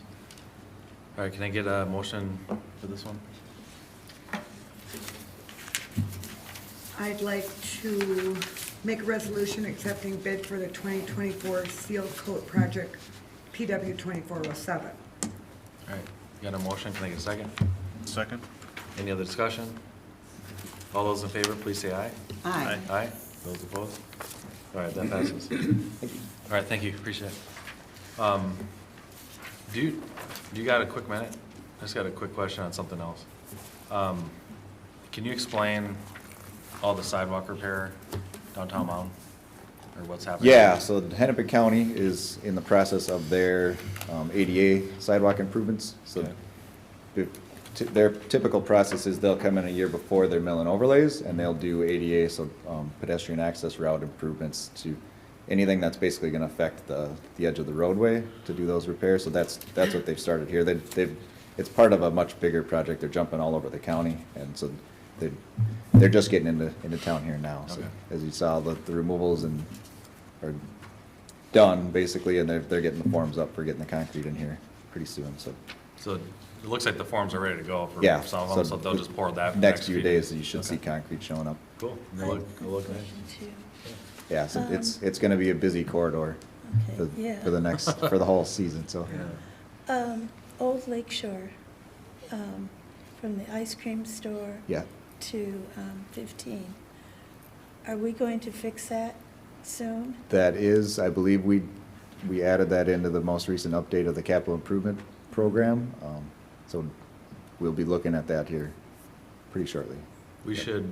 We need to figure out what we're doing there exactly. So Once our test is done, we should get on that. We should Yeah, move that up I mean, it's- and have a it's final, good-looking really bad project. shape. Right. One other question, since we're on that too. The entrance and exit out of Artesa, you know, that new road that we're gonna call it. Are we changing that at all? Do you know? No. Do you guys know? No, so what was Auditors, the entrance off of Yeah. Commerce in 110? Yeah. And that is staying the same. That's actually gonna loop to Marion and then up to Old Shoreline. Okay, so we could still take it to Marion Yeah, and so around, it'll, that but everybody piece of else it will is go still straight. city street there, and then their driveway is gonna come off of that where the property line. And so Marion, they just put new tar down, so They- we'll kind of finalize all that then? Yeah, that's not the final product that's on Marion, Right. that it needs to be wider than that, it needs to get back to city street width, but it was usable for the winter. So maybe when we do finalize that, we should get in front of the ice cream shop, get that done too, because that's terrible. Yeah, When we go there to get ice cream, we're like, this is embarrassing. Well, it's not just for bank has Artesa too, this, it's like yeah. they just redid their building. And Yeah. Yeah. Well, and I know they're ripping some of that stuff up. One more question. Mhm. So on the main road there, you know, they did some pipe work or something, and they patched that section? Yeah, I believe Michael's was or Yeah. was it Michael's doing Yeah, it was, yeah. some work there? Yeah. I saw that they did the curb, and I'm sure this will get to Councilmember McEnany, it'll make you mad too. They did kind of a black curb instead of Concrete. Concrete, is it just blacktop? Yeah. I haven't seen it Well, can you closely enough to. look at that, and that Okay. shouldn't be black. The one little section should be tar or whatever, it should be concrete. Okay. like the rest of the hole. It looks terrible. Okay, yeah, Is it we'll on follow up. Marion? It's County Road there, so. It's on the main On road. Marion? No, it's on Commerce. On Commerce? Oh, on Commerce. Okay. It's right in front of the bank. Okay, Commerce I is haven't been out county. much lately. Yeah, So it's- I'll, Well, remember they I'm did sure the- I'll notice it right away. Yeah, you'll notice it. Okay, and, yeah, that's interesting. It's county road, so ultimately it's under their purview, but we'll bring it up and. Okay, see well, what's if you going guys on. can tell them that, yeah, maybe it's a temporary thing, but if it's not, they need to fix it. Yeah, yep, agreed. Yesterday. Yeah. Well, they're doing all the other ones, so they can just add that to their list. Different No, contract, whatever. yeah. Okay. Okay. Well, yeah, just if you can add that. Look in it's right in front of the bank there. Okay, thank with you, me? appreciate it, All sorry. right. Thank Yep, you. Thank you. Okay, number 10, we got council reports, so Councilmember Pugh. do you have anything? Nothing. Okay, Councilmember Larson? Well, the mayor and I, the two of us attended our fire commission meetings with an S. We have had 2 meetings since our last council meeting. And we are discussing, and this is gonna be a lot of work, but we're in the process of discussing the future fire protection program for the Westlake, Minnetonka area, and making some changes to what we're doing now. And that's gonna take a lot of work. But that's all I have. Okay. And then Councilmember McEnany? You know, I mostly am just, as the reality of Surfside unfolds. I mean, I just, it's unforgivable to me, the amount of green space we have robbed from the residents of Mound. And, you know, that sort of leads me to parking. Mayor Holt, you drive by there all day, I'm sure you noticed all weekend it was jam-packed in both parking lots. There were people playing volleyball, you know, this is with no playground. There were people playing volleyball all weekend, grilling all weekend, you know, they're all pushed down to the stinky pond area. All weekend long, and I think, Jesse, you've got some information on this, but all weekend long, the ramp parking lot was full of vehicles with trailers. You know, there were cops down there. I drive in, there was nothing on anybody's windows. So again, if we are going to take this and be proactive with it, we have got to enforce. And I went in to talk to the cops, just like I did last year, every time during the summer. And as I was turning around up, you know, on Highland to get back down real quick, he was already pulling out. So I drove up to all the vehicles in the parking lot. This happened twice that day. This is Saturday. I could see the cops talking to what it looked like might have been the owner of one of the vehicles with the trailer park. So when I drove in, I expected to see tickets or something. Absolutely nothing on any of the 4 windows. Nothing. And I don't even know what is the ticketing procedure? Are there any consequences if these trailers get, I mean, what are the consequences? That's why I was hoping that, maybe they'll be there tomorrow at the WCC meeting and I can ask. But what are they putting on cars? Maybe they did something digitally that I couldn't see notices on their cars. I don't know specifically if there is something different than what would be a traditional paper ticket on their police or on their vehicles rather. And we met with the chief and the chief deputy yesterday, and I was under the impression that a number of tickets were written. Well, show us so proof, because, again, Mayor Holt and I drive by that area 10, 15 times a day. So it's real, out of habit, over 34 years, I always turn my head to see how many people are abusing the rules. So I echo your response too. I went in there, I walked the city, actually, I sent him 4 emails while I walked Yeah, the Dakota I Trail. did the whole thing all weekend. And I 3 saw or 4 4 times. in there, and I took a picture, I sent to Jesse. I've got it And I too. said, I went up to every single one of them, and I was like, why are there, this is before the sign was up, and this is, you know, but still, I was like, it still said, you know, whatever the thing, it says like April, whatever, till April 15th. 15th, or, and it was past that, so I'm like, doing the math, I'm like, wait, you know. Nobody has ever had to worry about tickets. Right, There has right, so never they been keep, consequence. they keep parking there, so, We've got to nip it in the Yeah. bud right away Yeah. this spring if we're going to take this seriously. I agree. I mean, if tickets, towing, I mean, I don't know what you gotta do, but they can't keep parking their trailer there. And you're right, it's taken away from our other parking, which is the point of, you know, half of why we did it that way. And we So, only have, what, 18 spaces over by the depot as it is, so. Right. There is no parking down there, and as the reason I brought that up, as you probably noticed, it was packed down there, and that's without a playground, and that's without, Right, and it was opening fishing weekend, so you can imagine what it's like on, you know, a 95-degree day all summer long. It was the first beautiful weekend, granted, but, you know, there were, I mean, it was wonderful to see all the picnickers. You know, I went and asked everybody, like I do all the time, I want to see what our taxpayers are paying for. Hi, how are you? You know, welcome, are you having a great time, blah, blah, blah, and we'll sit and chat. And out of everybody both days, they were all from Mound except one elderly couple who was there all day on Saturday in recliner chairs reading books, just enjoying the beauty. And I like to do that because I like to keep track of, are we paying for Mound residents' enjoyment, or are we paying for outside people's enjoyment? And I'm gonna really be keeping track this year. We could ask them for like a, I mean, I don't know if this is feasible or not, but like a little detail, how we get the police report every other, Yeah. you know, like ask them what they've been doing specifically in that spot. I have no problem driving right up and talking to them, but, But I mean, for all, like, just to have like a, like Yeah, you it said, would be I want nice. an update, Yeah. a printed update, you Yeah. know? so I think, it would be nice, you're right. Jesse, you need to reach out to the chief and say, we want an update after every weekend. Yeah. What did they, and did they not do down there? You How know, many, how many it- hours? I thought we were having a guy down there for 8 hours. Well, one day. if the peace officer is gonna be there Wednesday through Sunday, then we should have a report from the peace officer and the, you know, officers that are, Sunday night, yeah. yeah, we should know what activities happen, so we can gauge our opinions, like Sherry said when we started this. We need to be able to, you know, look at this and give it an overview after a month and go, what do we need to do to adjust to make this, to make people understand we mean business down here. This is not gonna be allowed anymore.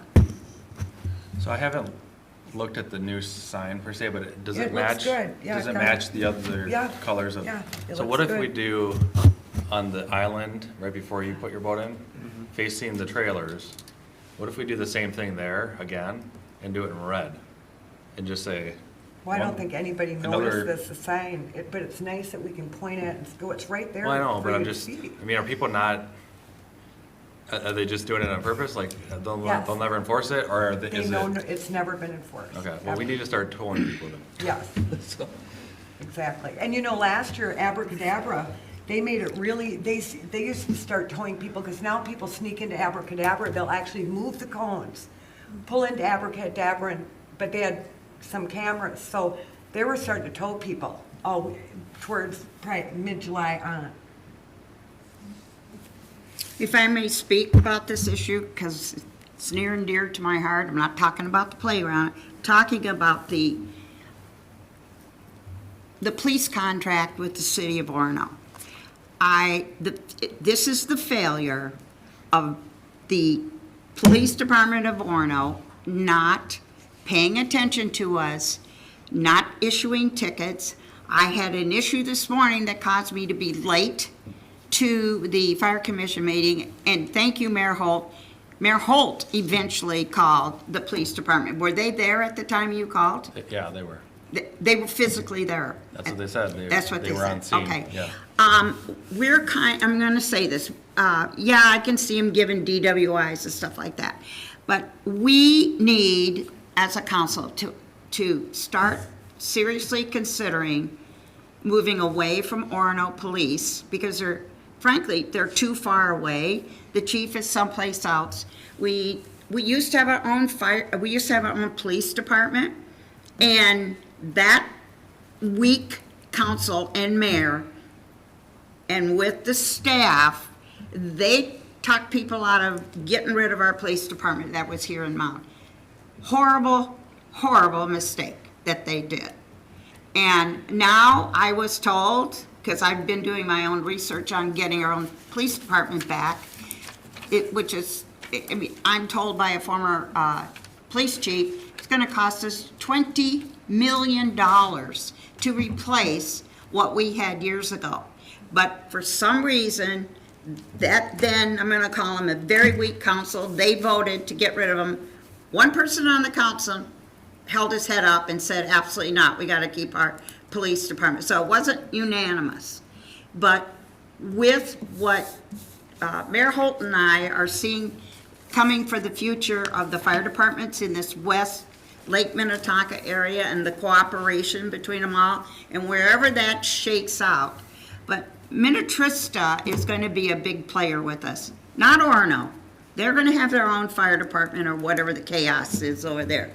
But I'm saying, in order to keep the channels of communication going between our fire department, our wonderful fire department, and let's say the police department, I think right now the best move, now this is only me, this would have to be something we would talk about, but I think the most logical thing, and frankly, in my humble opinion, to get better service to us here in Mound, is that if we did somehow talk to the city of Minnetrista, and, because they surround us right now, we would get faster service. There was an issue down that Kathy and I both witnessed down there last year, and the people at Chapman Place called the police because they saw an issue down there, and 25 minutes later, Orono never showed up. And you know who showed up? Minnetrista, because they're mutual aid for our city. So I'm gonna say, I don't know if we need a workshop to try to get the ball rolling on this. This is not the first time I've talked about it.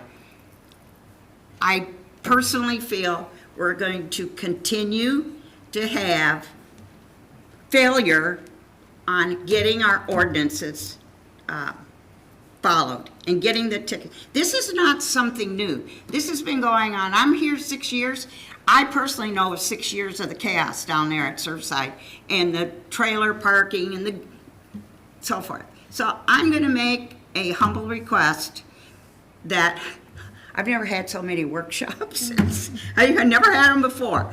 But I think it's time to coordinate with this fire issue and the service that we're going to combine. I think it's more logical to move away from Orono. And I believe their contract is up at the end of 2025 for police service. And I don't know what the law is about notice to them, or this is going to be a big job. This would be a big job. It's been gently suggested to me by Jesse that this might take a study, and then we got to see how much it's going to cost. But I think we're going to get more bang for our buck, especially for the safety of our constituents in this town. That's one of the things that we're here to do, is provide safety. Is we need to look at, we seriously need to think about a change. So can we talk about having a workshop? Do I have anybody on my side? Are we gonna, So we'd have to get, what do you need, 2 or 3 people for a workshop? 2 people? 2. 2 or just the mayor. Yeah, or you. But I mean, Are you I'm, talking, do you want a workshop to? Just to talk about it. Just to talk about? Just to talk Yeah. about Bringing, or, you know, getting rid of Orono? yeah, yep. That's what I would like, to see the feasibility of moving away from that group, from Orono Police, because it's more logical. We don't provide fire service to Orono. It would be more logical Yeah, if I our agree. fire department and the police department were all on the Working same together. level of communication. Are you talking about a workshop to discuss contracting with Minnetrista instead of Orono? Yes. Specifically? I'm talking about canceling Orono and getting a new relationship, police relationship with Minnetrista, but, you know, I can't wave a magic wand and say, you know, force Minnetrista to do that. Yeah, do we know that they're able or capable or interested? They need us as our council to come up with a resolution to say that we want to go down that road. Okay. And then most likely, we're gonna be funding a study. I'm not against talking about it, but could we talk about it at a council meeting? Does it need to be a workshop? Are you I think looking to we'd- do this prior to their contract ending? Yeah. Oh, okay. And I don't know if it's feasible. I don't know. We've been dragging our feet on, this is something that was brought up before, but I don't know if I have the support on the council for this. I think it's pretty logical. And what I'm hearing again about the absence of the police, and yes, I know they have more important things to do, or they don't have the work, they don't have the officers or whatever. I understand that. But when I talked to the former chief of police, and actually, who is it? We had another one, Jason, a police officer, that was at the commission, the fire commission meeting, and he said when our former chief of Mound, police chief of Mound, their number one priority was what? Surfside Park, because that's where they spent their time. And we've just been kind of, this is my opinion. It's gotten worse. And it's gotten worse. The parking ramp is just full of drug deals and. Yeah, and all kinds of fun Yeah. stuff down there. Yeah. So I just think we just need to make a change. We So- need to make a change. Okay, well, I already hear two people, it sounds like. I Are would you totally open be in to- favor. I'm not against discussing talking about it, I'm just like honestly asking, what's the difference if we have a workshop or we put it on like an agenda item, is that, I don't know. I whatever? mean, workshops, a little bit more brainstorming, I Yeah. guess, before we actually have something concrete to talk Can we about. get some sort of data or information, like First. what is She the asked if we can interest get some sort of data or budget now? information. Yeah, I mean, Potentially what kinds of, the- you know, the- is it gonna cost us more or less? So the point of the workshop would be for Would it them cost us to more kind money? of get some of that No, she's trying to. ground see if we can game get stuff and just to see if information We're without wasting our having money. this is, Yes, I agree. so what Councilmember Pugh was saying is, can we get some data from potentially them, Minnetrista, and seeing what kind of, Does how many Minnetrista of the- provide service to St. Bonnie? yeah. Okay. My opinion, well, anyway. Yeah. I think we Well, need to let's- care about our constituents and the people that live here and get the best service that we possibly can get. Okay, and I agree with that, and that might be staying with Orno, and it might be looking at other things. I say let's do a workshop and let's talk about it. We're not making any promises, but let's at least look into it and see what kind of options we have. Okay. Again, I think from what I'm understanding, because I've talked to the other mayor about this, is that they wanted something official. They're not gonna put their neck out there for Right. something if we're not serious about it, so. If our contract with Orno is up in 2025, we should Yeah. probably talk about it anyway. But End of she's talking about. Being ready severing to go. ties I prior know, to I know, the- so if it's at the end of 2025, then we should probably talk about it anyway, I suppose. It's only a year and a half away. Mr. Mayor, members of the council, and Mr. Dickinson can correct me if I'm wrong, but looking at it, I think it's up in 2028, but we have to provide them notice at the end of 2025. Oh. So that gives that 3 year, but that gives time so that if you are gonna switch to something else, you can start. When did the ramping up. contract re-amp up again? Was that just? It was a 10-year contract. Oh, okay. They started from 2023, and we had, and so in 2019, 20, somewhere on there, there was, would have to have given notice not to renew for another 5 years. Okay, yeah. That's why. So are we stuck with it or not? Well, I will say, I just got this contract like 5 minutes I looked at it Okay. 5 minutes before a work session. Yeah. So I had to take a look at it, but when it talks about the duration of the contract, it just says here, it renewed for that 5-year period from so it's 2013, 10 years, another 5-year period, that puts it 2028. Okay. And then, but it says here, but. You've always been under the impression 20. Well, of course, But it's that's- 23. You I know. know who Period was of in Yes, charge I in eight or remember that 23? 5 years. happening. Yeah. And then it Yeah. says, Yeah. unless Yeah. one of the cities provides notice no later than 3 years prior to the I kind of expiration date remember of the that original or happening renewed last contract. year. Can you tell me, Early on. well, anyway, because that's 2023. I think So we we had a have to former notice employee, before 2025. a couple employees quit in 2023. Well, no, but remember you had to give notice 3 years prior to that expiration, so that was about 2019, 2020, you would have Okay. to have given. We would have had it notice. done this a long time. Yeah, I think I remember my conversation with Yeah. Catherine. So, but So we're talking 4 years out. remember, I've But- only but- looked at this one paragraph, so. And let's Okay. find out what it would take to sever the agreement. I mean, what Okay, well- would be out if we severed? If we Let's- can't do it now, But then let's we not should spin have our some of that wheels. info prior to a Let's workshop, do a so work- we can kind of know Yeah. what we're working with. Again, let's bring this into a workshop setting and talk about it. And then, yeah, we'll coordinate on a date to do that. Okay. You wanna, yeah, you figure out what you gotta figure out.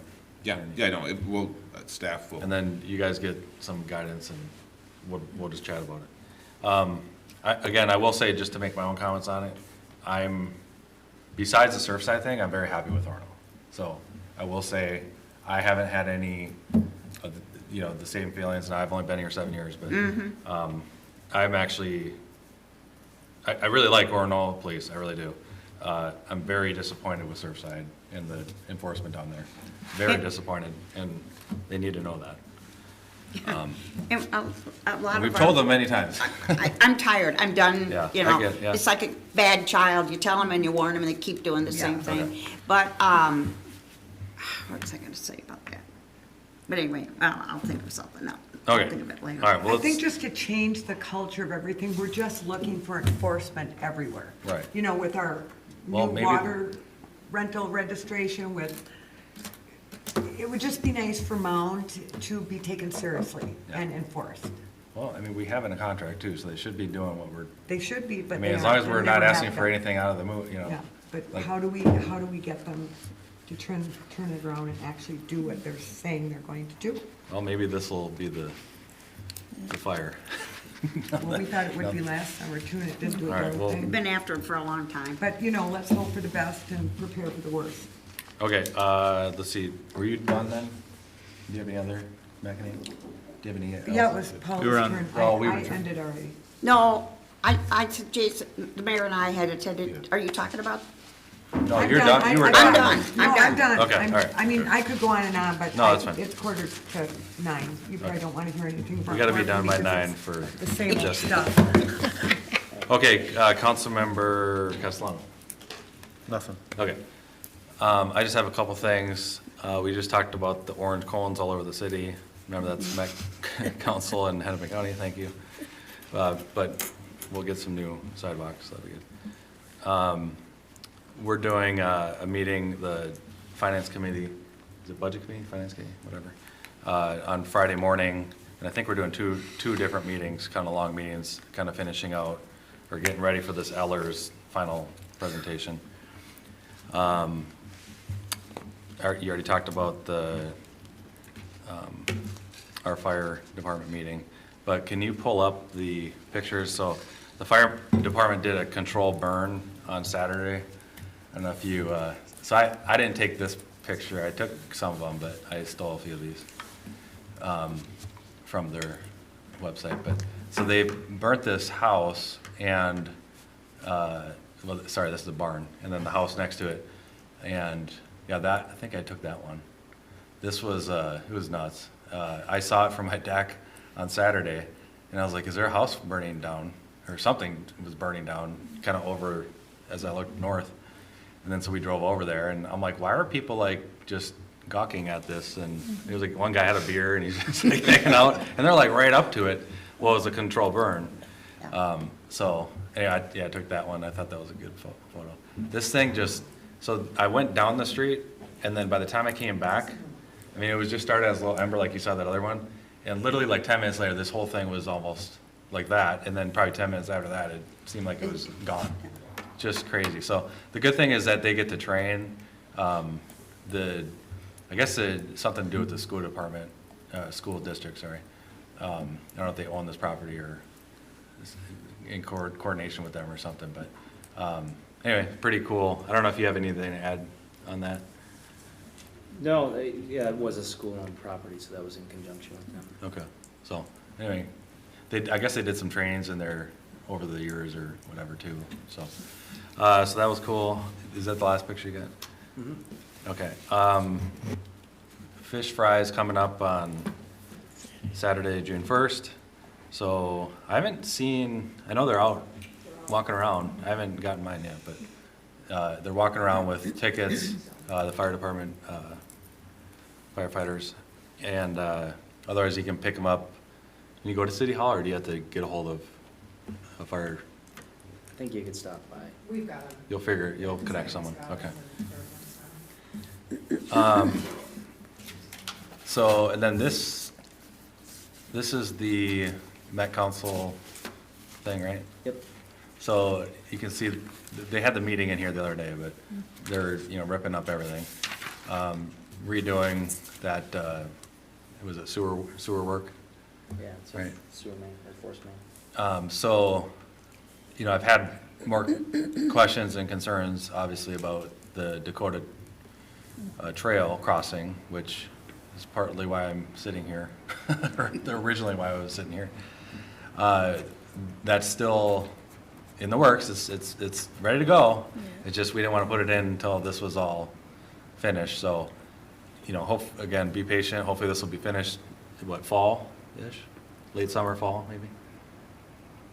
Yeah, Hopefully. Yeah, they're supposed to start mid-June tearing into everything, but I think they're only supposed to have a closure for a few weeks, so. Like it's- both ways? No, it'll stay, It's one way both ways right, until, I think they have this. I think it was a short amount of time they might block both ways just when they're doing something. Yeah, I would just follow the signs, I mean, because like most projects, something could come up, but the idea is to be able to not have to shut off shoreline entirely. Right. So it said begin June 24, completed April 25.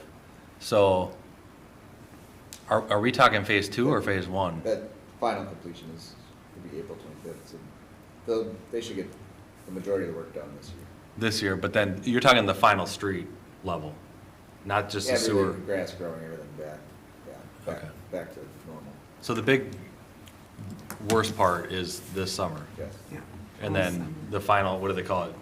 Overlay or reconstruction of the top street? Theirs is a little different because it's gonna be like spotty work. You're gonna see bits and pieces, kind of like the sidewalk repairs that they're doing. So Yeah. They're gonna jump around. So hard, it's not completely relatable to a street reconstruction project where they leave the final lift of Ware course off until the following year, but Okay. just getting everything back up to. The whole strip Yeah, until next year? All the pieces back to normal. Okay. So hopefully, if they can do the part where the trail is crossing, if they can be done with that, then we can go ahead with our part of that. Yeah, With I actually- understand, that's gonna happen first, I guess. Yeah. That sewer.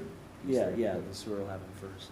Is there a spot dedicated anywhere on our website for people to understand what's happening? Because it is going to be a mess, and we've known this all year. They that sent out this summer is going to be a postcards. mess. They sent out postcards, Well, and it gives, I know, but I think our website should be dedicated to Yeah. a project like this for people to get information with. Yeah, we do have, under the news section, we do have Okay, as good. much information as we have possible right now. Perfect. I think there's also a project, can you sign up for, is there like I think there's a project link that they can go to follow like, Great. updates. But yeah, it's under just- news right now. Maybe Yeah. just a link to that, Yeah. to Yeah. this Yeah, deal that here. would be great. Okay, and keep putting on your on social. I saw you did that first one, right? Yeah, we had Link. the notice for the open house up there, but Okay. yeah, we can kind of, Just keep people we can kind of informed. push it, like, remember to sign up for project updates or something like that. Yeah. Okay. Okay, and then on that note, Maggie, thanks for all your help on the newsletter. Yeah, good job on that. And then, our next meeting is the 28th, and back to Tuesday, and it's at 6. So, show up then. That's all I got. All right, do you have anything? I'm still awake. I was gonna just mention, we did meet with the police chief yesterday. I'm still working. CSO that's gonna be spending time on weekends, but based off the conversation today, I'm gonna have another conversation Yeah. and see if we can, think about how things are enforced a little bit, because, it's interesting, because I understood there to be police presence, but I guess, there's a missing link there, so I'm hopeful that can be bridged. Maggie got some news today that I'm gonna jump in and take credit for. So Hennepin County is gonna stop charging for assessment services. starting at the end of this contract, which runs through July of next year. But they're exercising a statutory authority to not charge for assessment services in cities under 30,000. So I think maybe that's pretty good savings. Yeah, so that's something that we haven't gotten the official resolution. We just got a call from Hennepin County today. And so the county will now be taking on that cost, and so that's about $140,000 a year, or about 2% of our levy. Good job. And Very so nice. we're pretty excited about that. Yeah, that's a big feather in your cap. Yeah. Keep an eye on your county bill, though. Might catch it come back the other way. But good for Mound. Yeah, that's Yeah. great. And 33 other cities, I think they said, so that's cool. Good. Good. Sometimes it's And good to have we interviewed 3 Just public works keep 'em director that way. candidates last Just week. keep 'em that Myself, way. Matt, and Ryan, Public Works Superintendent Ryan. And we have a contingent offer, or conditional offer to one employee or one person that I'm hoping will be an employee before the end of June. Good. So we're doing the background work on that. And once that's finalized, we'll hopefully be carting him in front of city council. Yeah, we'll get to that. So yeah, that's exciting, and we're happy with who we're talking to right now, so. Good. Great. Anything else? No. All right, we'll take a motion to adjourn. So moved. All right, Second. Any second, any other discussion? All those in favor, please say aye. Aye. Those opposed? All right, we're adjourned, thanks.